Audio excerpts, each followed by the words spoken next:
शब्दों का समर्पण लेकर माँ सरस्वती को नमन करती हूँ, साथ ही आप सभी का अभिनंदन करती हूँ। राम राम सा, राधे राधे, जय श्री कृष्णा, जय माता दी। आप सभी को मेरा नमस्कार। सभी को नमस्कार बेटा। बिल्कुल बुद्धि टॉपिक हम पढ़ रहे थे, बुद्धि परीक्षण के इतिहास की हमने बात की थी। आज हम आगे चर्चा करने वाले हैं, लेकिन आगे चर्चा करने से पहले करेंगे माँ सरस्वती का ध्यान। ठीक है, रेडी हो, तैयार? चलिए, आंखें बंद। ओम भूर्भुवः स्वः तत्सवितुर्वरेण्यं भर्गो देवस्य धीमहि धियो यो नः प्रचोदयात्। या देवी सर्वभूतेषु विद्यारूपेण संस्थिता नमस्तस्यै नमस्तस्यै नमस्तस्यै नमो नमः। यस बेटा, तो अपने अपने रजिस्टर पेन निकाल लीजिए। बुद्धि परीक्षण का इतिहास हमने पढ़ा था कि सबसे पहला बुद्धि परीक्षण कब बना, 1905 में। किसने बनाया? अल्फ्रेड बिने ने। किसकी मदद से? साइमन की मदद से। परीक्षण क्या कहलाया? बिनी साइमन बुद्धि परीक्षण। प्रश्नों की संख्या कितनी थी? 30। उसमें पहला संशोधन 1908 में हुआ, फिर 1911 में हुआ, फिर 1916 में हुआ। 1916 में संशोधन कहाँ हुआ? अमेरिका के कौन से विश्वविद्यालय में? स्टैनफोर्ड विश्वविद्यालय में। किसकी अध्यक्षता में? टर्मन की अध्यक्षता में संशोधन किया गया। और संशोधित परीक्षण क्या कहलाया? स्टैनफोर्ड बिनी परीक्षण या टर्मन बुद्धि परीक्षण। प्रश्नों की संख्या कितनी थी? 90। भारत में सबसे पहला बुद्धि परीक्षण कब बना? 1922 में। किसने बनाया? C.H. राइस ने। C.H. राइस कौन थे? FG कॉलेज लाहौर के प्रिंसिपल थे। उन्होंने क्या किया? बिनी साइमन बुद्धि परीक्षण का ही भारतीय अनुकूलन कर दिया और परीक्षण का नाम रख दिया हिंदुस्तानी बिनी परफॉर्मेंस पॉइंट स्केल, जिसमें 35 कथन और 7 उपकथन थे। तो भारत में C.H. राइस के अलावा पंडित लज्जा शंकर झा, डॉक्टर सोहनलाल भाटिया, जालोटा आदि के द्वारा भी बुद्धि परीक्षणों का निर्माण किया गया। ठीक है, तो बुद्धि परीक्षण का निर्माण कैसे हुआ, ये सारी चर्चा हम कर चुके हैं। अब प्रश्न उठता है कि प्रश्न आ जाए आपके सामने कि बुद्धि परीक्षण कितने प्रकार के होते हैं या बुद्धि परीक्षण को कितने भागों में बांटा। तो बिल्कुल बेटा ध्यान रखना, बुद्धि परीक्षण को 2 भागों में बांटा है। चलिए हेडिंग डालिए, बुद्धि परीक्षण।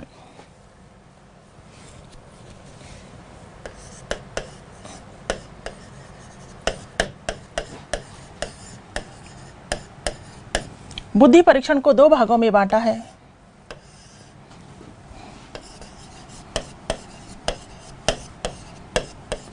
व्यक्तिगत बुद्धि परीक्षण और सामूहिक बुद्धि परीक्षण। लिख लीजिए व्यक्तिगत बुद्धि परीक्षण और सामूहिक बुद्धि परीक्षण।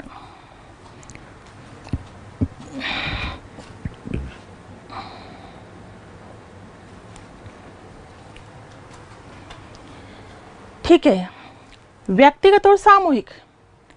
व्यक्तिगत यानी एक एक व्यक्ति का परीक्षण करना, सामूहिक पूरे समूह का एक साथ परीक्षण करना। तो आप मुझे बताइए, समय और धन अधिक किसमें लगेगा, व्यक्तिगत में या सामूहिक में? समय और धन अधिक लगेगा कहाँ? व्यक्तिगत में। एक एक व्यक्ति का करना है, समय भी ज्यादा लगेगा, धन भी ज्यादा लगेगा। समय और धन कम लगेगा किसमें? सामूहिक में।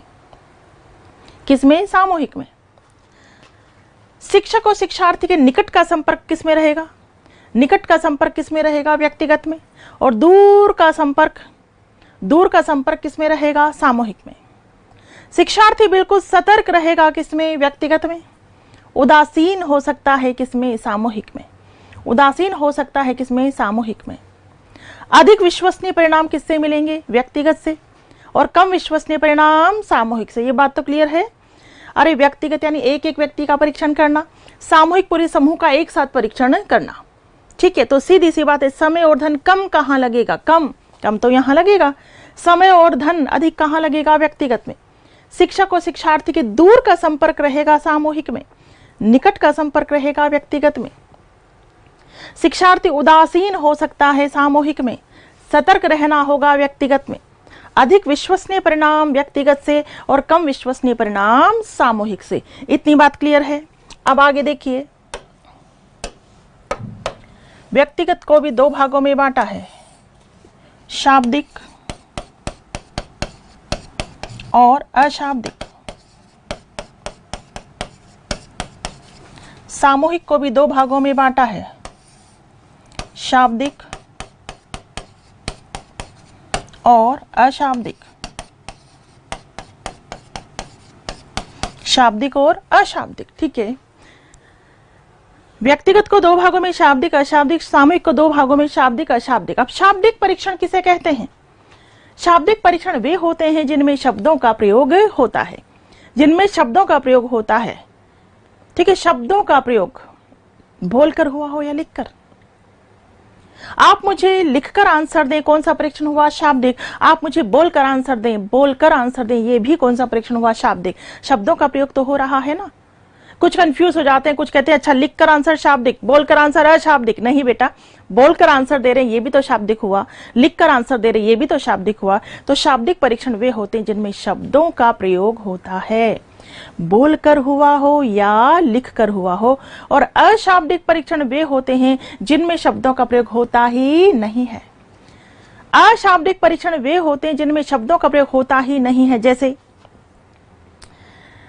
जैसे आकृति फलक परीक्षण। मान लीजिए बोर्ड है, बोर्ड में विभिन्न आकृतियां काट दी, एक राउंड काट दिया, एक स्टार कटा हुआ है, एक ट्रायंगल कटा हुआ है। कटी हुई आकृतियों के ढेर कोने में पड़े हैं। बच्चे से कहा जाएगा कि बेटा उठाओ और इसमें फिट करो। बच्चा देखेगा ट्रायंगल इस शेप का है, बच्चा उठाएगा उसमें फिट कर देगा। स्टार उठाएगा उसमें फिट कर देगा। इसे कहते हैं आकृति फलक परीक्षण। बताओ शाब्दिक हुआ या अशाब्दिक? अशाब्दिक। वस्तु संयोजक परीक्षण। मान लीजिए गोल वस्तु है, उस गोल वस्तु का आधा सा हिस्सा काट दिया, कटे हुए हिस्सों के ढेर कोने में पड़े हैं। बच्चे से कहा जाएगा इस वस्तु को पूरा करो। बच्चा देखेगा कटा हुआ हिस्सा, उठाएगा और उसे फिट कर देगा, पूरी गोल वस्तु बन जाएगी। इसे कहते हैं वस्तु संयोजक परीक्षण। बताइए शाब्दिक हुआ या अशाब्दिक? अशाब्दिक। चित्र पूर्ति परीक्षण। अधूरे चित्र को पूरा करो। चित्र पूर्ति परीक्षण कौन सा हुआ? शाब्दिक या अशाब्दिक? कौन सा हुआ? अशाब्दिक। चित्रांकन परीक्षण। अंक दिए हुए होते हैं 1 2 3 4 5 6। 1 से 2 मिला दिया, 2 से 3, 3 से 4, 4 से 5, 5 से 6, एलिफेंट बन गया। अंकों की सहायता से चित्र बनाना, चित्रांकन परीक्षण, ये भी कौन सा हुआ? शाब्दिक या अशाब्दिक? अशाब्दिक। मनुष्य कर्षण परीक्षण। बालक को पेपर पेंसिल दे दी जाती है, बालक से कहा जाता है मनुष्य का चित्र बनाओ। मनुष्य कर्षण परीक्षण शाब्दिक हुआ अशाब्दिक? ये भी कौन सा हुआ? अशाब्दिक। ब्लॉक बिल्डिंग परीक्षण। ब्लॉक्स जैसे लकड़ी के 4 गुट्टे हैं, फिर उनके ऊपर 3 रख दिए, फिर 2 रख दिए, फिर 1 रख दिया, क्या बन गई? बिल्डिंग। ब्लॉक बिल्डिंग परीक्षण कौन सा हुआ? अशाब्दिक। बात समझ में आ गई होगी कि अशाब्दिक परीक्षण कैसे होते हैं। अरे अशाब्दिक परीक्षण वे होते हैं जिनमें शब्दों का कोई प्रयोग नहीं किया जाता, कहलाते हैं कौन से परीक्षण? अशाब्दिक परीक्षण। तो शाब्दिक परीक्षण किसे कहेंगे और अशाब्दिक परीक्षण किसे कहेंगे, ये बात क्लियर है? शाब्दिक और अशाब्दिक। अब आप एक बात बताइए,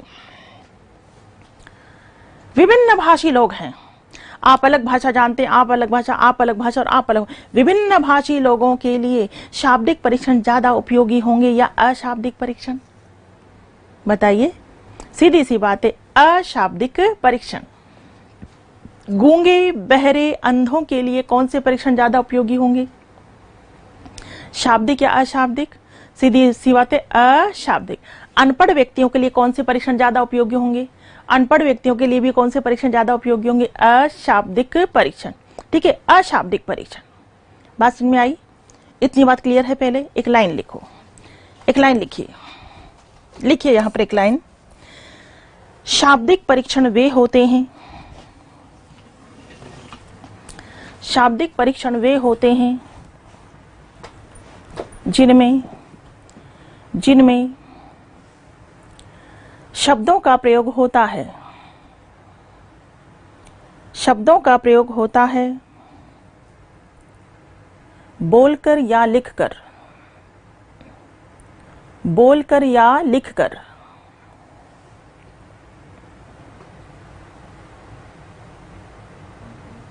ठीक है, नेक्स्ट लाइन। अशाब्दिक परीक्षण, अशाब्दिक परीक्षण वे होते हैं, अशाब्दिक परीक्षण वे होते हैं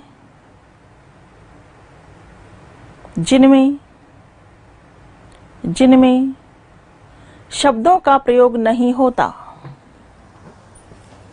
जिनमें शब्दों का प्रयोग नहीं होता, जैसे जैसे जैसे लिखो,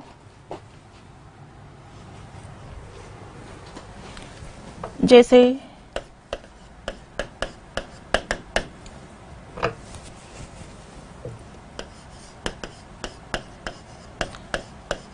आकृति फलक परीक्षण। ठीक है, उसी के नीचे दूसरा लिखो, वस्तु संयोजक परीक्षण।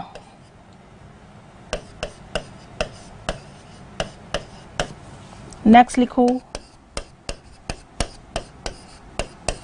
चित्र पूर्ति परीक्षण। नेक्स्ट लिखिए, चित्रांकन परीक्षण।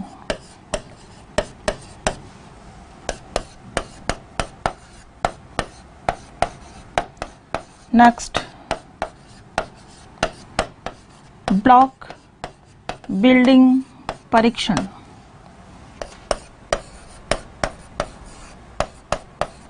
मनुष्य कर्षण परीक्षण आदि। लिख लो पहले।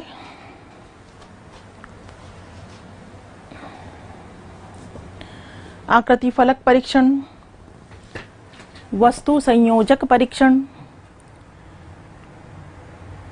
चित्र पूर्ति परीक्षण, चित्रांकन परीक्षण, ब्लॉक बिल्डिंग परीक्षण और मनुष्य कर्षण परीक्षण।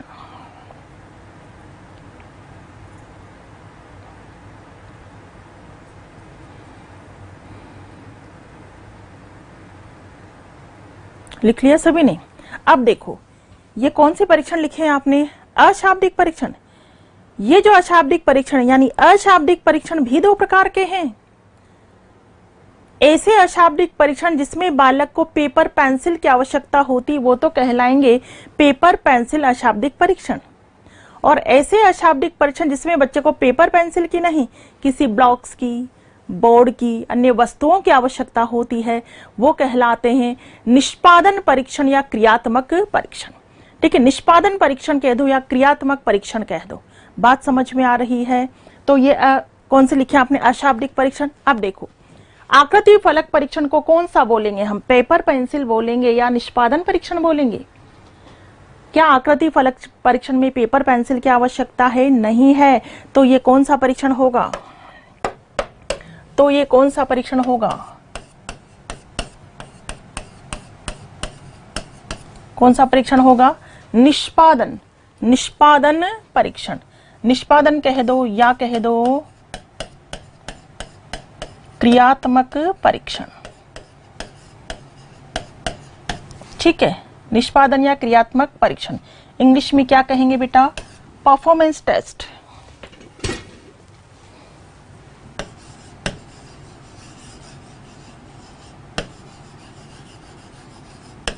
Performance test. ठीक, लिख लो। पहला परीक्षण कौन सा है? निष्पादन कह दो या क्रियात्मक परीक्षण, परफॉर्मेंस टेस्ट। क्लियर है? दूसरा है वस्तु संयोजक परीक्षण। वस्तु संयोजक परीक्षण भी कौन सा होगा? वस्तु संयोजक परीक्षण भी कौन सा होगा? निष्पादन ही होगा। ठीक है, निष्पादन कह दो या क्रियात्मक परीक्षण, ये भी परफॉर्मेंस टेस्ट है। ठीक है, क्लियर है? चित्र पूर्ति परीक्षण, अधूरे चित्र को पूरा करो। अधूरे चित्र को पूरा करो। चित्र पूर्ति परीक्षण कौन सा होगा? यस, चित्र पूर्ति परीक्षण कौन सा होगा? चित्र पूर्ति परीक्षण भी कौन सा होगा? अब यहां देखिए, अगर चित्र पूर्ति परीक्षण पेपर पर है ना, ये चीज दोनों तरीके से हो सकती है। पेपर में अधूरा चित्र दिया हुआ होता है, उसे पूरा करो।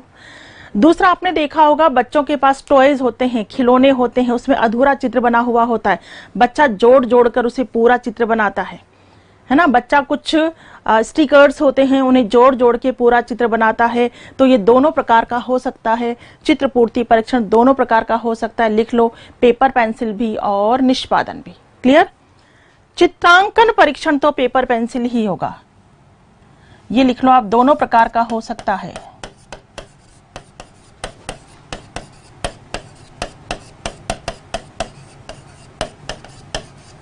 ठीक है, चित्रांकन परीक्षण कौन सा होगा? पेपर पेंसिल परीक्षण।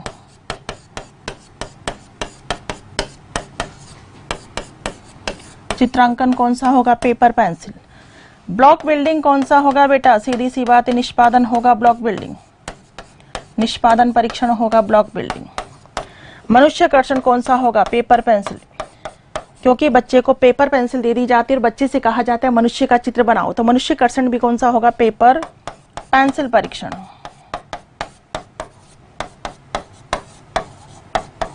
पेपर पेंसिल परीक्षण।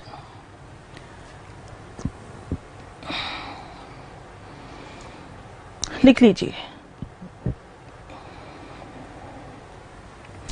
सीधी सी बात है, ऐसे अशाब्दिक परीक्षण जिसमें बालक को पेपर पेंसिल की आवश्यकता होती है उसे जस्ट हम पेपर पेंसिल कहेंगे, और ऐसे अशाब्दिक परीक्षण जिसमें बच्चे को पेपर पेंसिल की नहीं, वस्तुओं की, बोर्ड की, अदर चीजों की आवश्यकता होती है, उसे हम जस्ट कहते हैं निष्पादन या कह दो क्रियात्मक परीक्षण। यहां तक की बात क्लियर? लिख लिया सभी ने?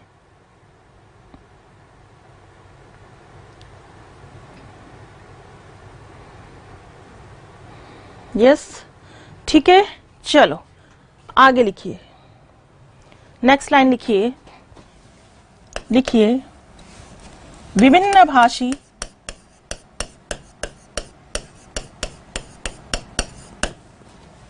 अनपढ़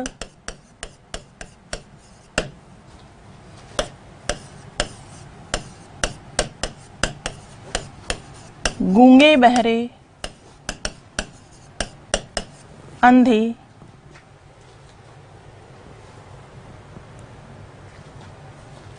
ठीक है, लिख लीजिए।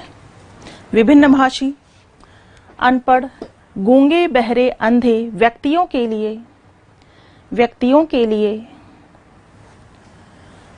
के लिए अशाब्दिक परीक्षण विशेष उपयोगी होते हैं। विशेष उपयोगी होते हैं।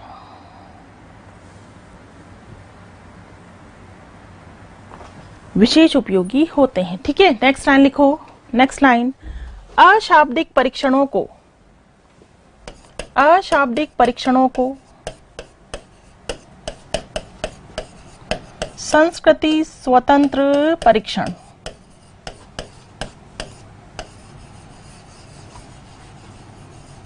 कल्चर फ्री टेस्ट लिख लीजिए। अशाब्दिक परीक्षणों को संस्कृति स्वतंत्र परीक्षण कल्चर फ्री टेस्ट, संस्कृति स्वतंत्र परीक्षण कल्चर फ्री टेस्ट के नाम से भी जाना जाता है। के नाम से भी जाना जाता है। के नाम से भी जाना जाता है। ठीक है, किसको? अशाब्दिक परीक्षणों को। ये लिखा है आपने, अशाब्दिक परीक्षणों को संस्कृति स्वतंत्र परीक्षण कल्चर फ्री टेस्ट के नाम से भी जाना जाता है। संस्कृति स्वतंत्र यानी भाषा किसको प्रदर्शित करती है? संस्कृति को। तो ये संस्कृति से स्वतंत्र है यानी भाषा से स्वतंत्र है। अशाब्दिक है, इससे भाषा का प्रयोग नहीं होता, शब्दों का प्रयोग नहीं होता है।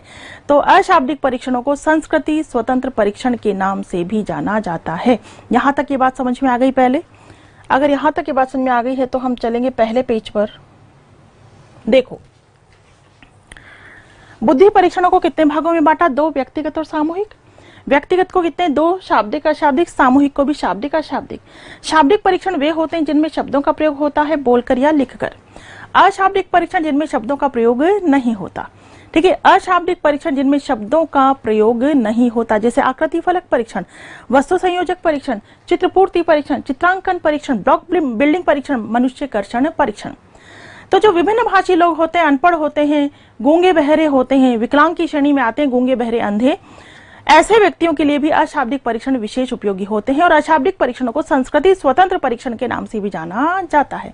यहां तक की बात क्लियर। अब आप मुझे बताइए,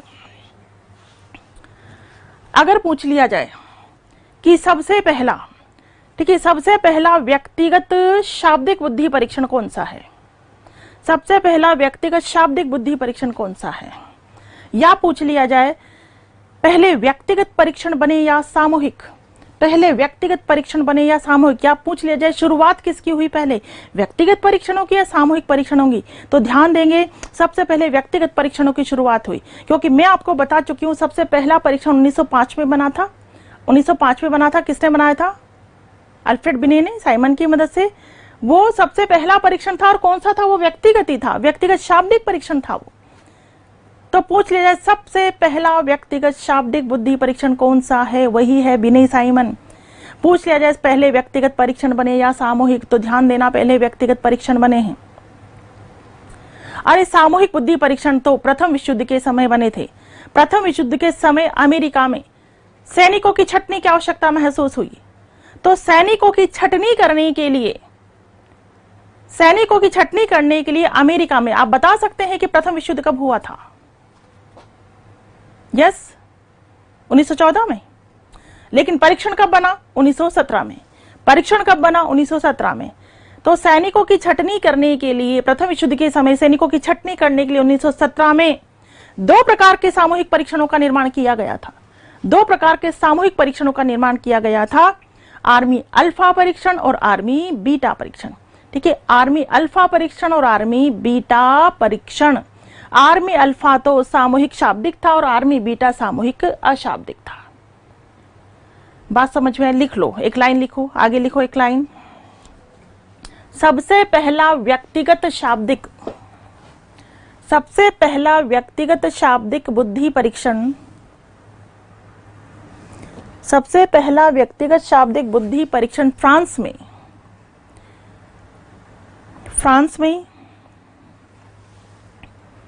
1905 में, फ्रांस में 1905 में बनाया गया, फ्रांस में 1905 में बनाया गया, जिसका नाम था बिने साइमन बुद्धि परीक्षण। बिने साइमन बुद्धि परीक्षण, बिने साइमन बुद्धि परीक्षण। ठीक है, नेक्स्ट लाइन लिखो, नेक्स्ट लाइन, नेक्स्ट लाइन में लिखिए,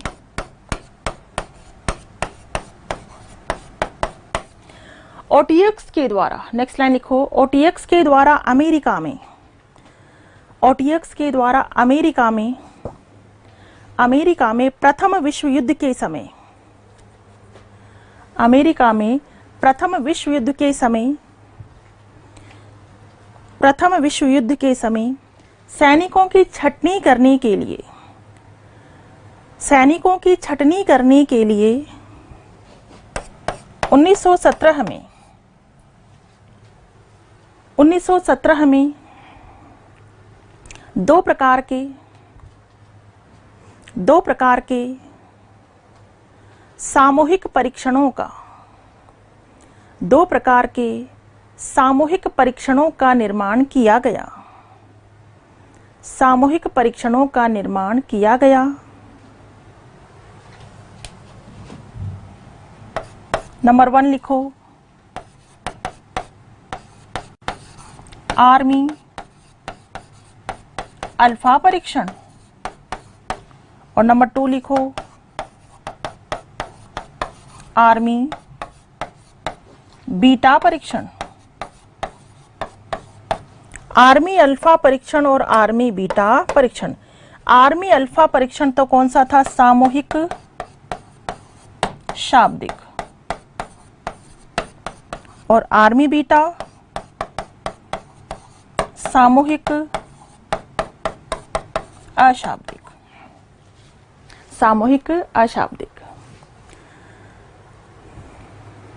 ठीक है, सिंपली ध्यान रखेंगे, पहले व्यक्तिगत परीक्षण बने या सामूहिक, तो बेटा ध्यान रखना पहले व्यक्तिगत परीक्षण बने। सबसे पहला व्यक्तिगत परीक्षण कब बना? 1905 में, फ्रांस में। नाम क्या था? बिनी साइमन। सामूहिक परीक्षण कब बने? 1917 में, अमेरिका में सैनिकों की छटनी करने के लिए 2 प्रकार के परीक्षण बने थे सामूहिक, आर्मी अल्फा परीक्षण, आर्मी बीटा परीक्षण। आर्मी अल्फा सामूहिक शाब्दिक था और आर्मी बीटा सामूहिक अशाब्दिक था। ठीक है, इतनी बात क्लियर। अब एक बात बताइए, यहां तक ये बात क्लियर है? लिख ली सबने?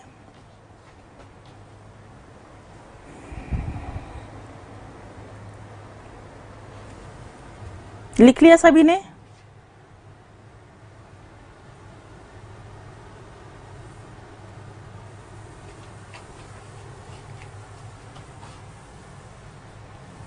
अब एक बात बताइए, जो शाब्दिक परीक्षण होते हैं वो अधिकांशतः व्यक्तिगत होंगे या सामूहिक होंगे? शाब्दिक परीक्षण। एक बात बताइए, आपके जो एग्जाम्स होते हैं वो व्यक्तिगत, वो शाब्दिक होते हैं या अशाब्दिक? शाब्दिक होते हैं या अशाब्दिक? शाब्दिक होते हैं। व्यक्तिगत होते हैं, सामूहिक होते हैं? सामूहिक होते हैं।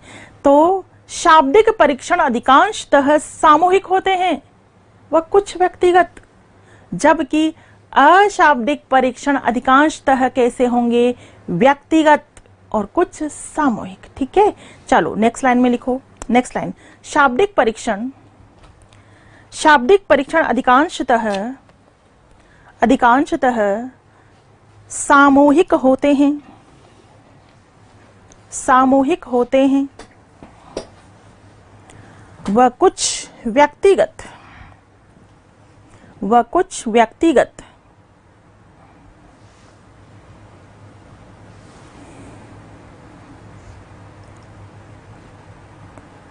ठीक है, नेक्स्ट लाइन लिखिए। नेक्स्ट लाइन, अशाब्दिक परीक्षण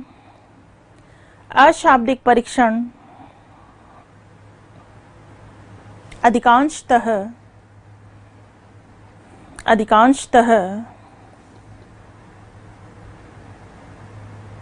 व्यक्तिगत होते हैं व कुछ सामूहिक।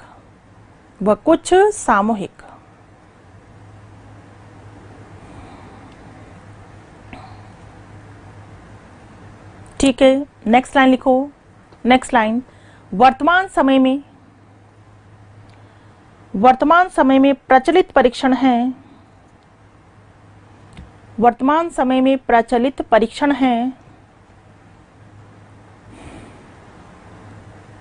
कौन सा है बेटा? वर्तमान समय में प्रचलित परीक्षण सामूहिक शाब्दिक। वर्तमान समय में प्रचलित परीक्षण है सामूहिक शाब्दिक।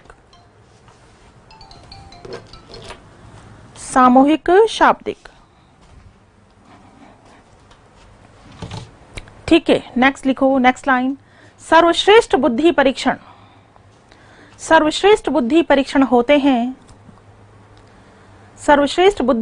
होते हैं व्यक्तिगत शाब्दिक।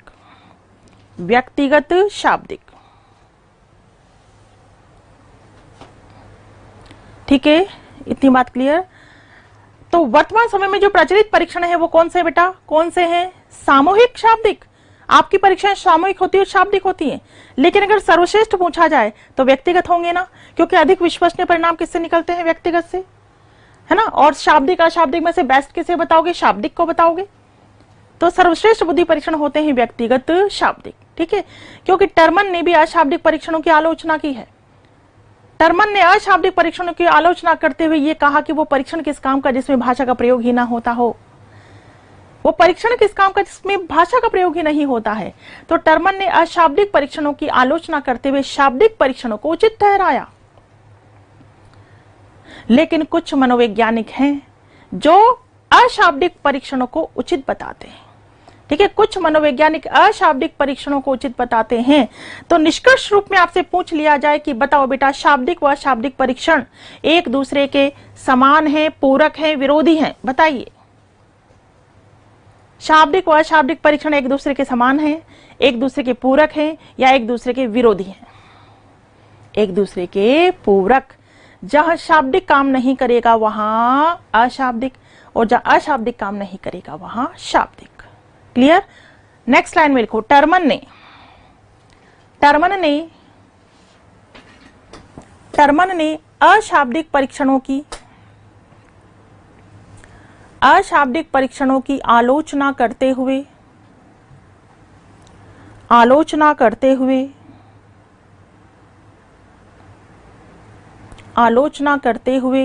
शाब्दिक परीक्षणों को उचित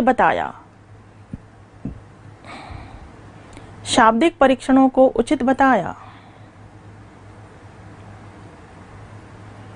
लेकिन कुछ मनोवैज्ञानिक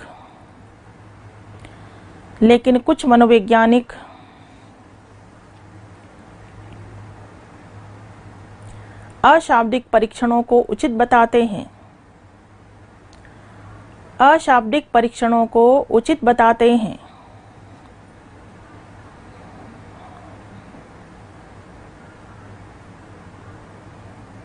निष्कर्ष रूप में शाब्दिक व अशाब्दिक परीक्षणों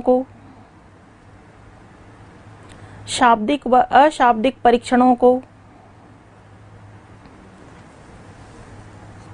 एक दूसरे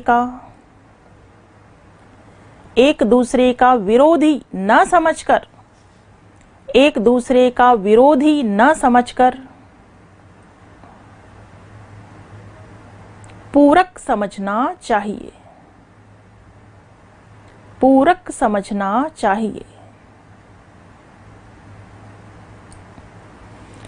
ठीक है भाई, तो शाब्दिक व अशाब्दिक परीक्षण एक दूसरे की क्या है? पूरक है, विरोधी नहीं है, समान नहीं है, पूरक है। जहां शाब्दिक काम नहीं करेगा वहां अशाब्दिक, जहां अशाब्दिक काम नहीं करेगा वहां शाब्दिक। क्लियर? तो सर्वश्रेष्ठ बुद्धि परीक्षण पूछे जाए तो व्यक्तिगत शाब्दिक। टर्मन ने भी कौन से परीक्षणों को उचित बताया? शाब्दिक अशाब्दिक, शाब्दिक को उचित बताया है। लेकिन कुछ मनोवैज्ञानिक अशाब्दिक को उचित बताते हैं। तो निष्कर्ष रूप में हमें शाब्दिक और अशाब्दिक परीक्षणों को एक दूसरे का विरोधी ना समझकर क्या समझना चाहिए? पूरक समझना चाहिए। ठीक है, तो ये बुद्धि परीक्षण की चर्चा हुई। तो बेटा बुद्धि परीक्षण से कौन सी आयु निकलती है? मानसिक आयु। बुद्धि परीक्षण से कौन सी आयु निकलती है? मानसिक आयु। मानसिक आयु कैसे निकलेगी? अब देखो, सुनिए, जो भी बुद्धि परीक्षण बनाए गए वो स्तर के अनुरूप थे। ये 3 के लिए, 4 के लिए, 5 के लिए, 6 के लिए, 7 के लिए, 8 के लिए, ऐसे थे। मान लीजिए एक 10 वर्ष का बालक है। उस 10 वर्ष के बालक पर पहले 9 वर्ष के लिए निर्धारित बुद्धि परीक्षण को अप्लाई किया गया। ठीक है, 9 वर्ष के निर्धारित बुद्धि परीक्षण को अप्लाई किया गया। उस 10 वर्ष के बच्चे ने 9 वर्ष के निर्धारित बुद्धि परीक्षण को सॉल्व कर दिया।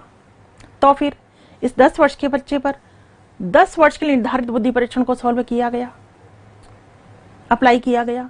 इस 10 वर्ष के बच्चे ने 10 वर्ष के निर्धारित बुद्धि परीक्षण को भी सॉल्व कर दिया। फिर अब इस 10 वर्ष के बच्चे पर 11 वर्ष के निर्धारित बुद्धि परीक्षण को अप्लाई किया गया। इस 10 वर्ष के बच्चे ने 11 वर्ष के निर्धारित बुद्धि परीक्षण को भी सॉल्व कर दिया। तो फिर अब 12 वर्ष के निर्धारित बुद्धि परीक्षण को अप्लाई किया गया। अब ये 10 वर्ष का बच्चा 12 वर्ष के निर्धारित बुद्धि परीक्षण को सॉल्व नहीं कर सका। तो इसकी मानसिक आयु कितनी हुई? 11 वर्ष तक को सॉल्व कर दिया तो मानसिक आयु कितनी हुई? 11। बात समझ में आई? दूसरा उदाहरण सिंपल, ये 10 वर्ष का बच्चा 9 वर्ष का भी सॉल्व नहीं कर पा रहा है तो क्या 8 वर्ष के निर्धारित बुद्धि परीक्षण को अप्लाई किया गया। ये 10 वर्ष का बच्चा 8 वर्ष के निर्धारित बुद्धि परीक्षण को भी सॉल्व नहीं कर पा रहा है तो फिर 7 वर्ष के निर्धारित बुद्धि परीक्षण को अप्लाई किया गया। हाँ, इस 10 वर्ष के बच्चे ने 7 वर्ष के निर्धारित बुद्धि परीक्षण को सॉल्व कर दिया तो मानसिक आयु कितनी हो गई? 7।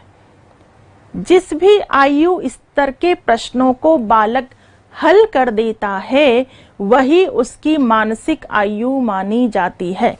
ठीक है, वही उसकी क्या मानी जाती है? मानसिक आयु मानी जाती है।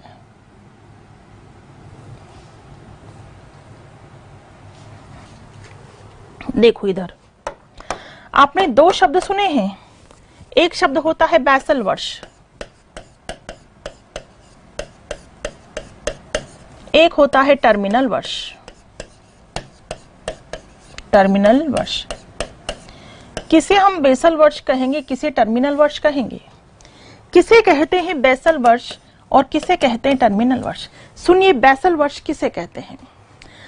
जिस अधिकतम आयु स्तर के प्रश्नों को बालक हल कर देता है, जिस अधिकतम आयु स्तर के प्रश्नों को बालक, जैसे मैंने पहला उदाहरण दिया था उसमें 11 वर्ष तक का उसने हल कर दिया था, तो बेसल वर्ष क्या हो गया? 11, और यही उसकी मानसिक आयु मानी जाती है। और जिस आयु स्तर के प्रश्नों को बालक हल नहीं कर पाता है उसे टर्मिनल वर्ष कहते हैं। जैसे 11 तक का उसने हल कर दिया था, 12 का वो सोल्व नहीं कर पाया, तो टर्मिनल वर्ष क्या हुआ? 12 हुआ। दूसरे उदाहरण में 7 वर्ष के निर्धारित परीक्षण को उसने सॉल्व कर दिया था, तो 7 तो क्या है? बेसल वर्ष। 8 का सॉल्व नहीं कर पाया, तो टर्मिनल वर्ष क्या हुआ? 8। ठीक, बेसल वर्ष में लिखिए, आप लिखिए बेसल वर्ष, बेसल वर्ष लिखिए। जिस अधिकतम आयु स्तर के प्रश्नों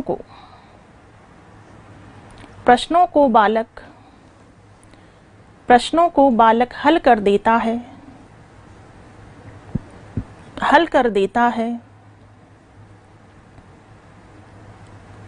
उसे बेसल वर्ष कहते हैं, उसे बेसल वर्ष कहते हैं।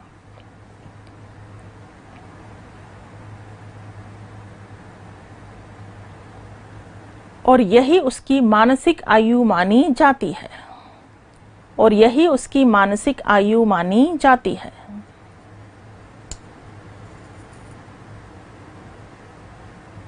ठीक है, नेक्स्ट आ जाइए टर्मिनल वर्ष। टर्मिनल वर्ष,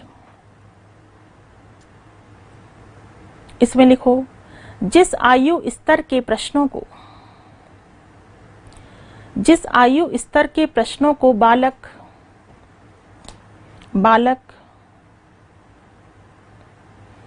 हल नहीं कर पाता है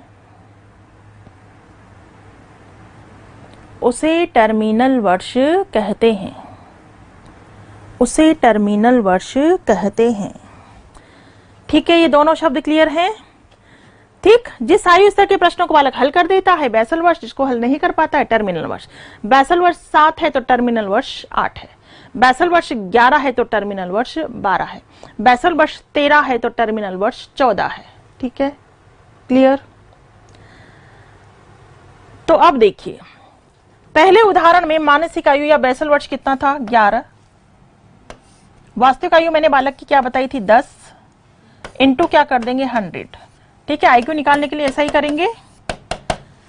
परीक्षण के द्वारा बेसल वर्ष या मानसिक आयु निकल गई, मानसिक आयु को ऊपर रखेंगे, वास्तविक आयु को नीचे, इंटू 100। ठीक है, इंटू 100। आईक्यू कितनी निकल गई? 110। अब किसी की आईक्यू 110 निकलेगी, किसी की 120 निकलेगी, किसी की 90 निकलेगी, किसी की 140 निकलेगी। इनको हम किस कैटेगरी में रखेंगे? इसके लिए अब हम देखेंगे एक सारणी। और सबसे ज्यादा फेमस सारणी है किसकी? टर्मन की। सारणी कईयों ने बताइए, आपको एक की भी सारणी नहीं देखनी है, केवल और केवल किसकी सारणी देखनी है? टर्मन की सारणी। और क्या आप बता सकते हैं कि टर्मन ने बुद्धि लब्धि के वर्गीकरण की सारणी कब प्रस्तुत की? यस, 1916 में प्रस्तुत की। 1916 में जब टर्मन स्टैनफोर्ड विश्वविद्यालय के अध्यक्ष थे। ठीक है, याद आया? स्टैनफोर्ड विश्वविद्यालय 1916 में बिने साइमन बुद्धि परीक्षण में संशोधन हुआ था स्टैनफोर्ड विश्वविद्यालय में टर्मन की अध्यक्षता में। उसी समय टर्मन ने बुद्धि लब्धि के वर्गीकरण की सारणी प्रस्तुत की। लिखिए एक लाइन में, पहले एक लाइन में लिखो, टर्मन ने 1916 में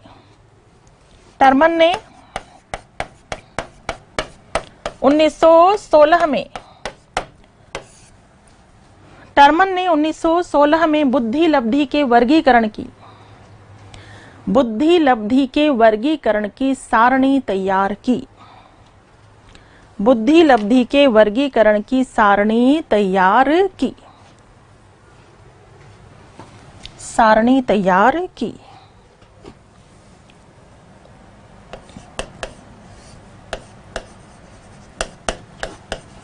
हेडिंग डालिए, बुद्धि लब्धि की सारणी।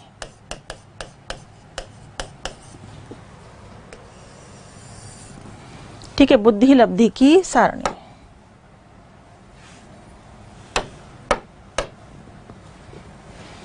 एक तरफ लिखिए बुद्धि लब्धि, बुद्धि लब्धि, और एक तरफ लिखिए बुद्धि वर्ग।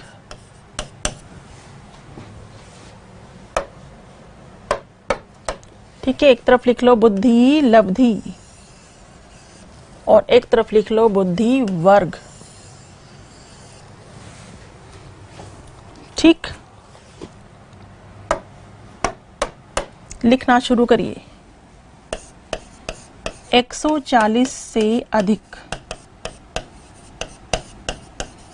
140 से अधिक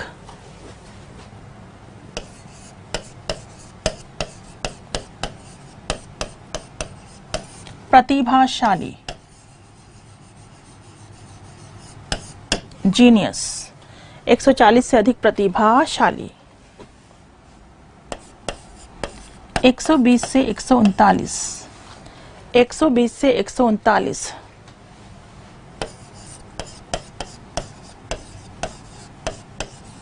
प्रखर बुद्धि,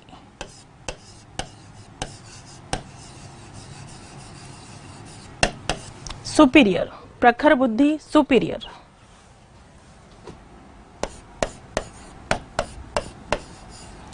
110 से 119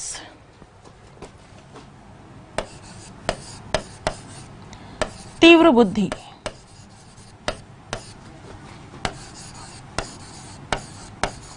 अबाउ एवरेज, अबाउ एवरेज। 90 से 109 सामान्य एवरेज।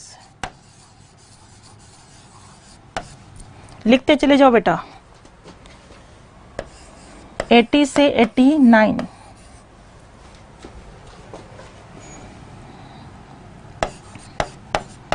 मंद व पिछड़े, 80 से 89 मंद व पिछड़े। डल और बैकवर्ड,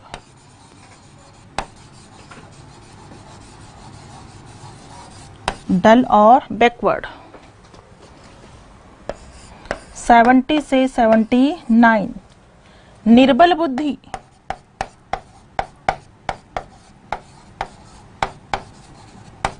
निर्बल बुद्धि फीबल माइंडेड।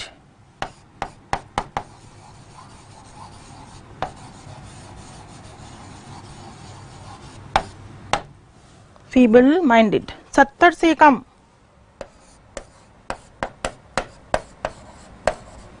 70 से कम लिख लो मूर्ख,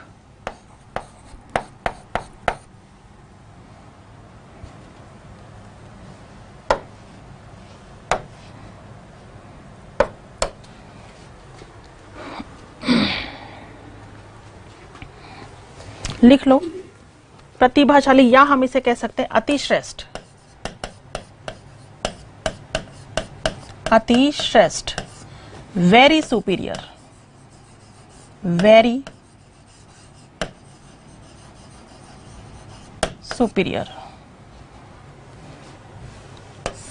श्रेष्ठ,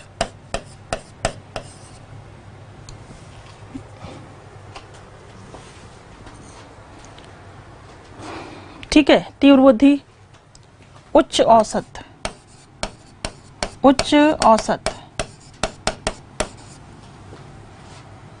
एवरेज को क्या कह सकते हैं? औसत, एवरेज को औसत।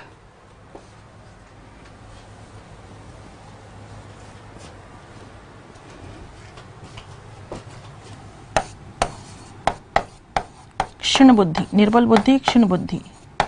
ठीक है, निर्बल क्षीण बुद्धि। मूर्ख, बौद्धिक रूप से अशक्त,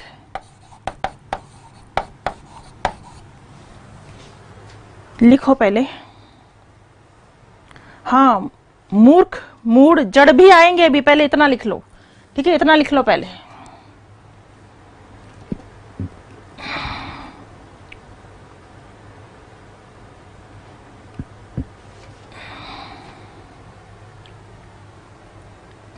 इतना लिख लीजिए।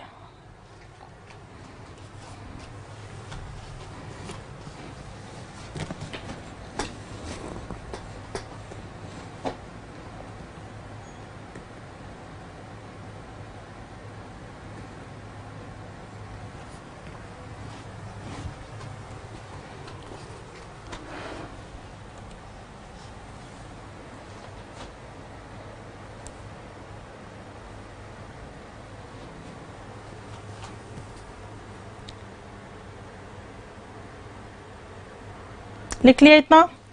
आगे लिखेंगे, मूर्खों की कैटेगरी लिख लो आप। 50 से 69 को एग्जैक्टली कहेंगे मूर्ख और इंग्लिश में कहेंगे मॉरन, ठीक है। 25 से 49 वालों को बोलेंगे मूड, इंग्लिश में बोलेंगे इम्बेसाइल।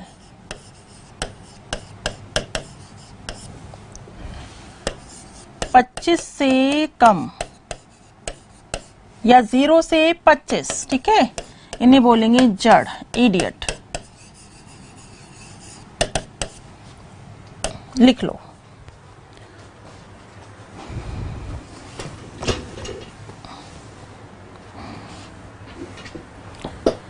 एक बार लिख लीजिए, फिर पूरा मैं इसे समझाती हूँ, पूरा एक्सप्लेन करती हूँ और बताती हूँ कि किस किस तरह से यहां से प्रश्न बनते हैं। लिख लो एक बार।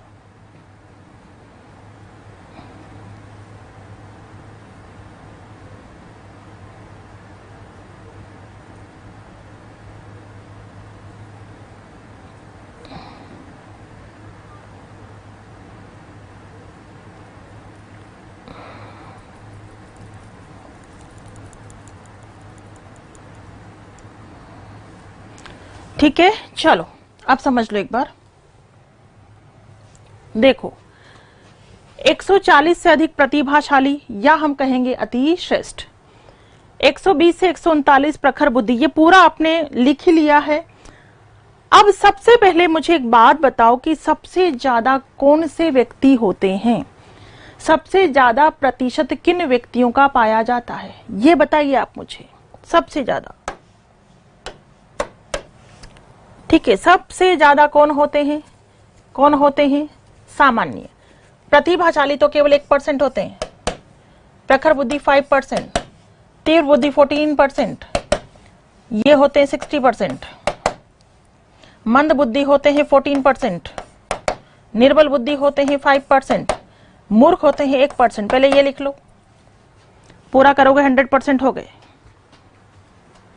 ठीक है। मूर्ख में ही आ जाते हैं वो 1%, कौन? मूर्ख, मूड, जड़, वो 1% में आ जाते हैं।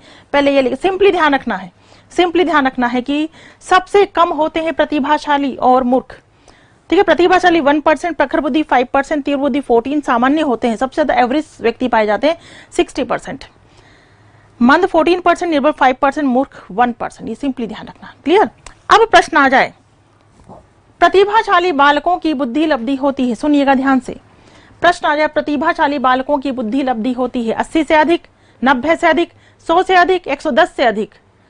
तो आंसर ऑप्शन के अकॉर्डिंग ये देंगे ना, तो यहां आंसर क्या आ जाएगा? 110 से अधिक, जबकि एग्जैक्टली आपको पता ही है कि प्रतिभाशाली होते हैं 140 से अधिक, प्रतिभाशाली होते हैं 140 से अधिक।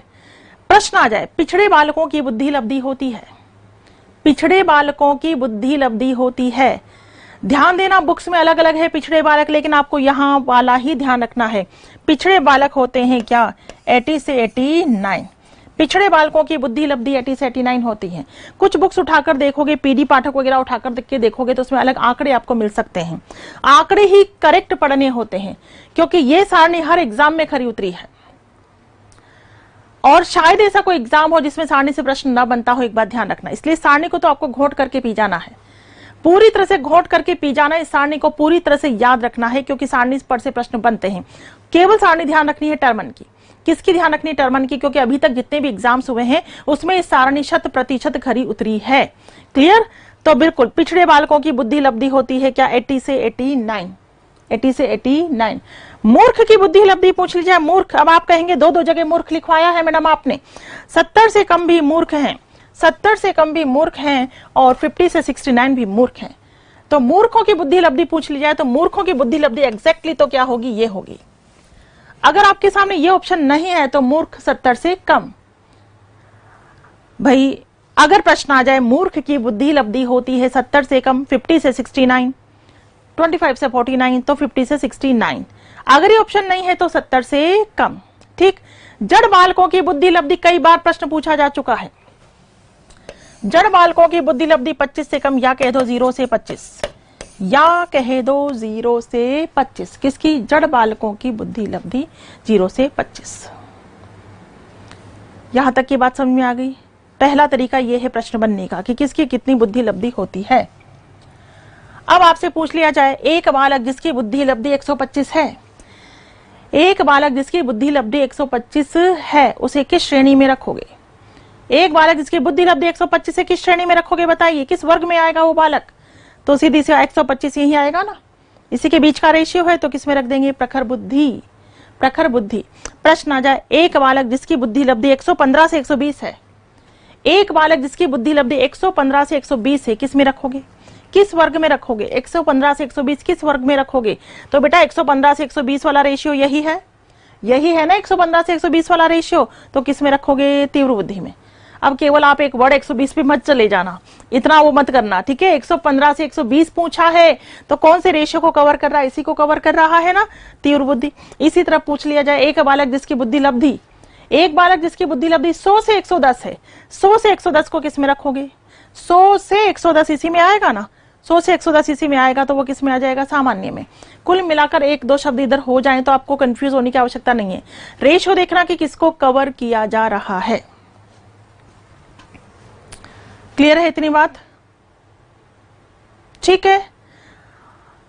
नेक्स्ट तरीका क्या है प्रश्न बनने का? नेक्स्ट तरीका यही है प्रश्न बनने का। पूछ लिया जाए कि एक बालक जिसकी वास्तविक आयु 10 है, मानसिक आयु 12 है, बुद्धि लब्धि कितनी होगी? बुद्धि लब्धि कितनी होगी? तो बुद्धि लब्धि निकाल ही लोगे ना। जब दो आयु दे रखी है आपको, वास्तविक आयु भी दे रखी है, मानसिक आयु भी दे रखी है, तो क्या निकाल लोगे? बुद्धि लब्धि निकाल ही लोगे। वास्तविक आयु 10 है, मानसिक आयु 12 है, 12 को ऊपर रखना और वास्तविक आयु को नीचे रखना, इंटू 100 कर देना। क्या निकल जाएगी? 120। क्या निकल जाएगी? बुद्धि लब्धि 120। क्लियर है यहां तक की बात? ठीक। तो इसी तरह से प्रश्न बनते हैं। सारणी को आपको पूरी तरह से घोट करके पी जाना है।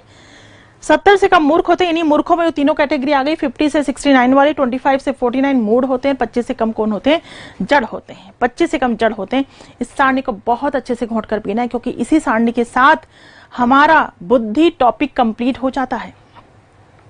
इसी सारणी के साथ हमारा बुद्धि टॉपिक कंप्लीट हो जाता है। बुद्धि टॉपिक के अलग से लेकर के आऊंगी क्वेश्चंस। टॉपिक पढ़ते जाओ, क्वेश्चंस हल करते जाओ, टॉपिक पढ़ते जाओ, क्वेश्चंस हल करते जाओ, ताकि सारे डाउट्स क्लियर होते चले जाएं। क्लियर है?